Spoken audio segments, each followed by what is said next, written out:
Salam uşaqlar, bu videoda 28-ci səhifəni işləyəcək. Vaxt itirmədən keçək 56-cı suala. 56-cı sualda deyilir: hər üç qaba CO qazı, yəni dəm qazı əlavə etsək, hansı qablarda alınan qaz qarışının ortalama molyar kütləsi CO-nun molyar kütləsinə bərabər olar?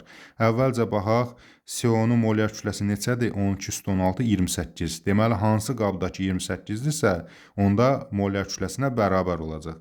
Baxıb görürük ki, N2 14-2-nin 28. Deməli, bu uyğun gələr. Bu 16-2-nin 32. Xeyr, bunda eyni olmayacaq. Bu da 12/4 16. Bunda da eyni olmayacaq. Yəni, eyni hansı ola bilər? Yalnız bir C variantı ola bilər. Sonra davam eləyək 57-ci suala. Normal şəraitdə hər üç qaba CO qazı əlavə etsə, hansı qablarda sıxlıq dəyişər? Baxıb görürük ki, CO 28-dir. O halda dəyişər ki, 28-dən fərqli qaz olsun. Amma birincidə N2 14-2 28-dir. Deməli, bunda sıxlıq dəyişməyəcək. Sıxlıq dəyişəcək burada O2-də və CH4-də. Yəni, ikinci və üçüncüdə A variantına uyğun gələr. Əslində qalsa sual məntiqlə yanlışdır, amma burada nəzərdə tutulan belə deyək də fikrə əsasən 2 ilə 3-dür. Yəni O2 ilə CH4-dür. Amma əslində qalsa burada N2 tutaq ki, bu qazı ora əlavə eləsək, bunun sıxlığı dəyişəcək də vahid həcmə daha çox kütlə düşmüş olacaq. Amma nəzərdə tutulana əsasən biz A variantını seçdik. 58-ci suala baxırıq. Deyilir ki, sıxlığı metan sıxlığına 2 dəfə çox olan qazın 9,6 qramının həcmini hesablayın. Metanın kütləsi neçədir? 16. Deməli, ondan 2 dəfə çoxdursa, kütləsi 32 qramdır. Bəs yaxşı, onda 9,6 həmin qazın 9,6 qramı neçə litr olar? 32 qramı 1 moldur. Yəni 32 qramı 22,4 litrdir. Bəs 9,6 qramı o da eləyəcək x. X də bərabərdir 9,6-nı vuraram 22,4-ə bölərəm 32-yə. İxtisar gedəndə onun 3-ə şəklində ixtisar apara bilərik. Bu da eləyəcək, demək, 6,72 litr. Yəni, doğru cavab eləyəcək A variantı. Keçək 59-cu suala. CH2O və CH6 qarışığına normal şəraitdə hansı qazı əlavə etdikdə qarışığın sıxlığı dəyişməz. Deməli, biz burada baxırıq CH2-onun kütləsinə 12/2, 14/16, 30 qram. Burada da 12/2-nin 24/6, 30 qram. Yəni, bunların orta molyar kütləsi ikisi də 30-30 olduğuna görə eyni olacaq. Qarışığın sıxlığı o halda dəyişməsi yenə bir 30 qramlıq qaz əlavə eləyəsin. Baxıb görürəm ki, 14/16, 30 qram. Yəni, burada doğru cavab A variantıdır. Bunda sıxlıq dəyişməz. Bu 28-dir, bunlar, məsələn, bu 44-dür və s. Burada sıxlıq dəyişmiş olacaq. 60-cı suala baxırıq. NO və CH6 qarışığına hansı qaz əlavə etdikcə qaz qarışığının orta molyar kütləsi dəyişməz. Yenə eyni məntiqlə bu 14/16 30 qramdır, bu da 30 qramdır. 30 qramlıq qazı əlavə etsək dəyişməz. Yəni 59 ilə 10 oxşardır. Biz də burada görürük ki, məsələn, bu 28-dir, burada NO2 46-dır, burada 44-dür. Hər birində dəyişəcək. Bu isə 30 qrama bərabərdir. Deməli, bunda sıxlıq dəyişməyəcək. D variantını seçmiş oluruq. 61-ci suala baxaq. 61-ci sualda qazlar verilib, kütlələri, sıxlıqları və molekulların sayları göstərilib. Deyir ki, ρ1 ρ2-dən, o da ρ3-dən böyük olarsa N1, N2 və N3 arasında doğru münasibəti göstərin.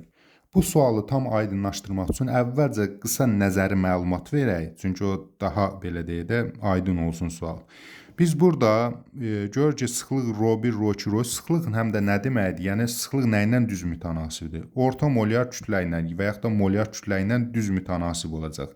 Yəni, ρ1-in ρ2-dən, ρ3-dən böyük olmaq o deməkdir ki, ən böyük molyar kütlə bundadır, yəni bunun m-i böyükdür. Bunun m-i daha azdır, ən kiçik m-də, yəni ən kiçik molyar kütlə də bundadır. Çünki ρ bərabərdir, m bölünsün 22,4-də əsasən m nə qədər artırsa, ρ da o qədər artır. Qısacası, ρ m-lə, yəni sıxlıq molyar kütlə ilə düz mütənasibdir. Digər yandan biz həm də onu xatırlamalıyıq ki, belə bir düstur var da, m bərabərdir, kiçik m bölünsün böyük m. Yəni, molekul sayı bərabərdir, kütləni bölürük molyar kütləyə.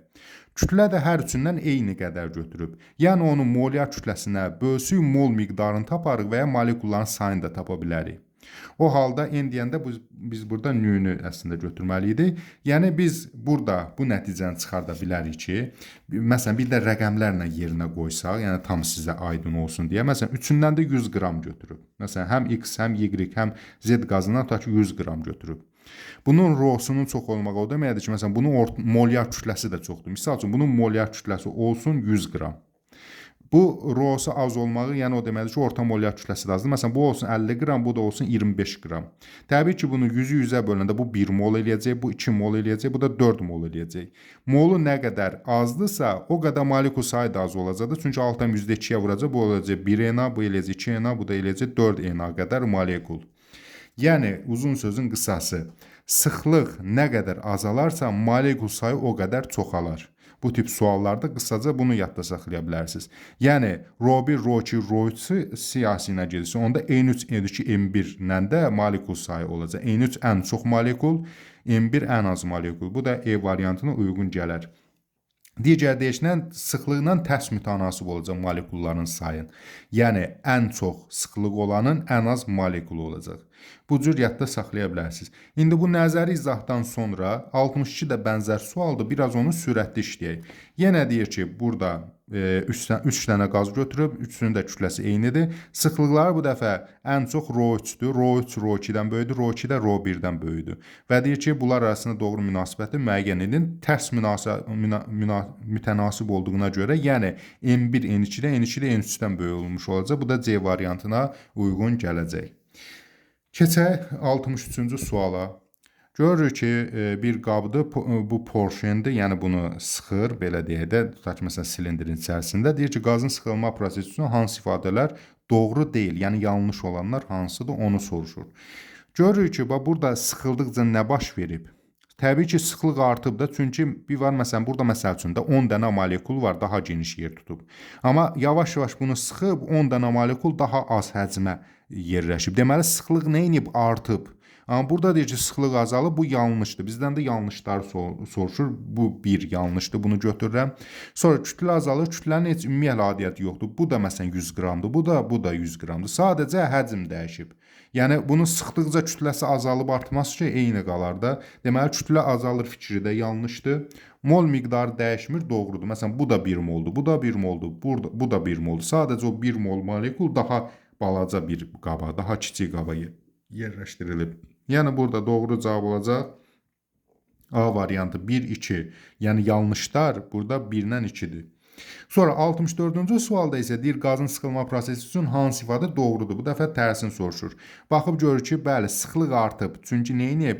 Həcmi kiçiltdikcə molekullar bir-birinə sıxlaşıb da, sıxlıq artıb, bu doğrudur.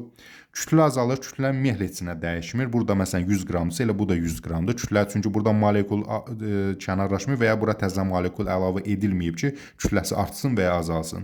Ona görə də sıxlıq azalır, yanlışdır. Mol miqdarı azalır, bu da yanlışdır. Burada neçə molsa, burada da eyni qədərdir. Məsələn, burada 5 mol CO2-də, burada da eyni qədərdir. Çünki burada mən qazı götürsəydim, mol miqdarı azalardı, artardı.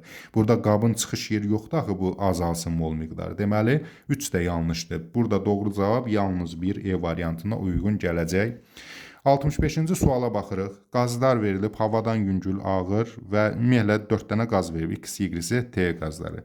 Deyir ki, bir-biri ilə reaksiya girməyən X, Y, Z və T qazlarına hansılarını istənilən nisbətdə qarşıda alınan qaz qarşının orta molyar kütləsi 29 qram moldan kiçik olar. Deməli, o qazları qarışdıranda 29-dan kiçik olar ki, onlar havadan yüngül olsun. Məsələn, havadan yüngül hansı da X qazı ilə Z qazı. Bunları nə qədər qarışdırırsan qarışdır, qarışdırdığın özü də havadan yüngül olacaq. Məsələn, tutaq ki, bunun kütləsi olsun 17, bu da olsun məsələn 16. Bunları nə qədər qarışdırsan da 17-16 arası bir ədəd olacaq da heç vaxt 29-u keçməyəcək o tərəfə. Deməli, X ilə Z C bəndinə uyğun gəlir. Amma məsələn, yüngüllə ağırı götürsəydim, bunları məsələn, biri olsun 20, biri olsun məsələn 40. 20 ilə 40-ı elə nisbətdə götürərdim ki, bu 29 olsun. Və yaxud da yenə yüngüllə ağırı elə eləyərdim ki, 24. Ağırla ağır təbii ki, artıq istənilən halda ağır olacaq. Bizə də deyir ki, qaz qarşının orta molyar ki, 29 moldan kiçik hansı halda olar, hansı qazlarla götürsəm? Təbii ki, yüngül qazları götürsəm. Yəni C variantına uyğun gələcək. Sonra 66-cı suala baxırıq. Sıxılığı Rho1 kütləsi M1 mol miqdarı nü1 olan qazı ilə sıxılığı Rho2 kütləsi M2 mol miqdarı nü2 olan qazı sabit həcmli qapalı qabda qarışdırdılar. Qazlar bir-biri ilə reaksiyaya daxil olmursa, alınan qaz qarışığı üçün hansı ifadələr doğrudur? Burada doğru olan birinci doğrudur. Çünki mol miqdarı ikisi də cəmlənəcək. Məsələn, bu 1 mol idi, bu 2 mol. Cəmlənəcək, qaz qarşıda ümumi mol olacaq 3 mol. Bəli, bax, bu doğrudur. Sonra qarşının kütləsi M1-dən M2 cəmlənəcək. Məsələn, tutaq ki, bu 5 qram qaz idi, bu 10 qram qaz idi. Cəmlənəcək olacaq qaz qarşılığı 15 qram. İkinci də doğrudur. Amma deyir ki, qarşının sıxlığı ρ1, ρ2 olacaq. Bu yanlışdır. Çünki axı məsəl üçün də tutaq ki, bunun sıxlığı öz həcminə görə hesablanmışdı. Bunun da sıxlığı öz həcminə görə. İndi vahid həcmə ikisini də birləşdirəndə sıxlıq artacaq, amma ρ1, ρ2 qədər artmayacaq. Bunun əslində uzun nəzər izahını vermək olar. Sadəcə onun belə deyək də bu suala görə o uzun uzadı nəzəriyyənin mənası yoxdur. Sadəcə onu yadda saxlayın ki, heç vaxt ρ1 ilə ρ2-ni cəmləmərik sıxlığı hesablamaq üçün. Amma məsələn kütlələrlə nü-nü yəni qazın qarışığın sıxlığını hesablamaq üçün təzədən ρ hesablamalıyam. ρ1, ρ2 cəmləyə bilmərəm. Burada D variantına uyğun gələcək. Bunun uzun belə deyə də nəzəri izahını da vermək olar, amma vaxta qənaət üçün həm də ehtiyac görmədiyim üçün bunu izah eləməyəcəm. 67-ci sualda CnH2n+2 qazının normal şəraitdə sıxlığı A qram litrdir, Eni müəyyən edin. Burada yenə yadınızdadırsa buna bənzər suallar var idi. Bu onun biraz mürəkkəb versiyasıdır. İndi isə hesablamanı aparaq. Mən niyə hər dəfə videonu dayandıram? Çünki vərəqin görünüb-görünmədiyini kontrol edirəm. Ona görə də videoda qısa fasilələr olur. Deməli, biz nə edirik? Sıxlığın əvvəlcə düsturunu xatırlayaq. Rho bərabərdir M bölünsün V. Bunu da biz kimyada M-i kütləni, yəni molyar kütlə ilə böyük M-dən, V-ni də molyar həcmdən, yəni 22,4-dən əvəzləmişdik. İndi bizdə də burada deyir ki, bu qazın normal şəraitdə sıxlığı A qram litrdir. Yəni ρ-su nəyə bərabərdir? A-ya. A da bərabərdir M bölünsün 22,4-ə. Bu hissəni yadda saxlayırıq. İndi bunu silək. Yəni burada A-ya bərabərləşdirdik və bundan belə qeyd elədik. İndi biz bir də N-i müəyyən eləmək üçün görək N nədir? N-i də biz kütlə ilə əlaqələndirək ki, bu molyarın yerinə qoyaq, molyar kütlənin yerinə qoyaq. Biz gələcəkdə üzvü kimyanı keçəndə bunu əslində daha yaxşı başa düşəcəksiniz. İndi qısa şəkildə desək, bu alkanların kütlə düsturu 14N+2-dir. Çünki karbon burada 12-dir. 12-ni N-ə vuraram. Olacaq, məsələn, bunun molyar kütləsi olacaq 12N. Üstəgəl, hidrogen burada 1-dir. 1-i 2N+2-yə vuraram. Elə eləyəcək 2N+2. Cəmləyəndə eləyəcək 14N+2. Yəni, bu qazın kütlə düsturu 14N+2-dir. İndi N-in yerinə neçə qoyulacaqsa, məsələn 1 qoyulsa olacaq 16 qram, 2 qoyulsa olacaq deməli 28-30 qram və s. Yəni olacaq C2H6, o da eləcək 30 qram və s. Burada N sanki o şərti belə deyək də ədəddir. N-in yerinə istənilən bir məhsuldur, istənilən bir ədədi qoymaq olar. Nəysə, bu qazın molyar kütləsi nəyə bərabər imiş? 14N+2-yə bərabər imiş. Yaxşı, indi mən bunu bura qoya bilərəm. Molyar kütlənin yerinə M 14N+2-dirsə, M-in yerinə qoya bilərəm də. Yəni A bərabərdir. Olacaq 14N+2 bölünsün 22,4-ə. Bizə də indi burada nə deyir? Deyir, N-i müəyyən edin. Mənası odur ki, N-i burada çıxart çölə, bunları daxil elə bir cavab tap. Yəni N burada tək halda qalmalıdır, bərabərliyin bir tərəfinə. Onu da biz mərhələ-mərhələ, artıq buradan o yanəsi riyaziyyatda mərhələ-mərhələ eləyə bilərik. Necə? Əvvəlcə baxıb görürəm ki, burada ixtisar etməli yer vardı. 22,4-nə hər tərəf 2-yə bölünür. 22,4-ü 2-yə bölərəm, olar 11,2. 2-ni 2-yə bölərəm 1, 14-ni 2-yə bölərəm, eləyər 7N. Yəni buradan cavab nə çıxdı? İndi burada səliqəni yazaq. A bərabərdir 7N+1 bölünsün 11,2. İndi mən istənilən formada siz riyazi hissəsini tərtib edib elə eləməlisiniz ki, M burada kənarda bir tərəfdə qalsın, M bərabərdir nəm neçə olsun. Həmin o neçəni də burada variantlar arasında tapmalısınız. İndi mən öz üsulumdan eləyəcəm, siz də izləyin necə eləyirlər. Yəni riyaziyyatı zəif olanlar üçün də riyazi hissəsində izah eləyəcəm. Deməli, görürəm ki, burada 11,2 əvvəlcə hissə çıxardaq. 7N+1 bərabərdir. 7N+1 bərabərdir. 11,2-ni A-ya vuraram. Yəni, bunları vuraram 7N+1-ə bölünən qismət şəklində. Belə də deyə bilərik. Oldu 11,2A.